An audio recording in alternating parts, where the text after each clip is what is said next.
గణతంత్ర వేడుకలకు ముస్తాబైన హస్తిన కాసేపట్లో జాతీయ జెండాను ఆవిష్కరించనున్న రాష్ట్రపతి ద్రౌపది ముర్ము. తెలంగాణలో రిపబ్లిక్ డే వేడుకలకు సర్వం సిద్ధం. పరేడ్ గ్రౌండ్లో జాతీయ పతాకాన్ని ఆవిష్కరించనున్న గవర్నర్. 131 మందికి పద్మ పురస్కారాలను ప్రకటించిన కేంద్రం. విజేతలు భవిష్యత్తు తరాలకు స్ఫూర్తి ప్రదాతలన్న మోదీ. శుభాంశు శుక్లాకు అరుదైన గౌరవం. అశోక చక్ర పురస్కారం ప్రకటించిన కేంద్ర ప్రభుత్వం. పద్మ పురస్కార విజేతలకు వైఎస్ జగన్ అభినందనలు. విశిష్ట సేవలతో దేశానికి, తెలుగు రాష్ట్రాలకు మంచి పేరు తెచ్చారని కితాబు. తిరుపతి లడ్డూ విషయంలో నీచ రాజకీయాలు చేస్తున్నారు. చంద్రబాబుపై మాజీ మంత్రి పేర్ని నాని ఫైర్. రామచంద్రాపురంలో త్వరలో కాపు కళ్యాణ మండపం నిర్మిస్తామన్న తోట త్రిమూర్తులు. ఒక కమిటీని కూడా ఏర్పాటు చేస్తున్నట్లు వెల్లడి. ఉమ్మడి కర్నూలు జిల్లా టీడీపీలో అసమ్మతి స్వరాలు. నంద్యాల జిల్లా ప్రెసిడెంట్ ప్రమాణ స్వీకారానికి డుమ్మా కొట్టిన కీలక నేతలు. కాంగ్రెస్ పాలనపై ప్రజలు సంతృప్తిగా ఉన్నారు.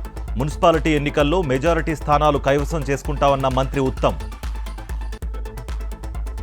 మున్సిపల్ కార్పొరేషన్ ఎన్నికలకు సిద్ధమవుతున్న నల్గొండ. కాంగ్రెస్ పార్టీ తరపున ఎన్నికల ప్రచారానికి మంత్రి కోమటిరెడ్డి శ్రీకారం. 4 డివిజన్లకు సంబంధించిన అభ్యర్థుల పేర్లు ప్రకటించిన వెంకట్రెడ్డి. భూపాలపల్లి జిల్లాను తీసివేస్తే రాజకీయ సన్యాసం తీసుకుంటా. ప్రతిపక్షాల ఆరోపణలపై ఘాటుగా స్పందించిన ఎమ్మెల్యే గండ్ర సత్యనారాయణరావు. హైదరాబాద్ మీరాలం చెరువులో చిక్కుకున్న కార్మికులు సేఫ్. 9 మందిని సురక్షితంగా బయటకు తీసుకొచ్చిన డిఆర్ఎఫ్.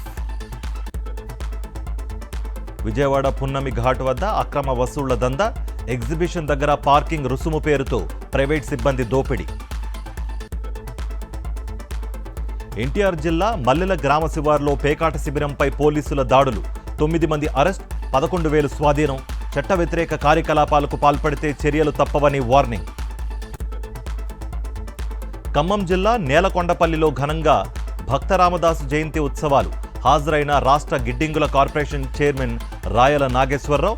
ధ్యాన మందిరంలో ప్రత్యేక పూజలు. మార్కాపురంలో రథసప్తమి సందర్భంగా వైభవంగా రథోత్సవం. పురవీధుల్లో ఊరేగుతూ భక్తులకు దర్శనమిచ్చిన చెన్నకేశవ స్వామి. హైదరాబాద్ రాయదుర్గంలోని నాలెడ్జ్ సెంటర్లో లిటరరీ ఫెస్టివల్ 16వ ఎడిషన్ను ప్రారంభించిన నోబెల్ పురస్కార గ్రహీత కైలాష్ సత్యార్థి. దేశ రాజకీయ, న్యాయ, మీడియాతో పాటు పలు అంశాలపై డిబేట్స్. మహాబలిపురంలో టీవీకే రాష్ట్ర, జిల్లా స్థాయి నేతల సమావేశం.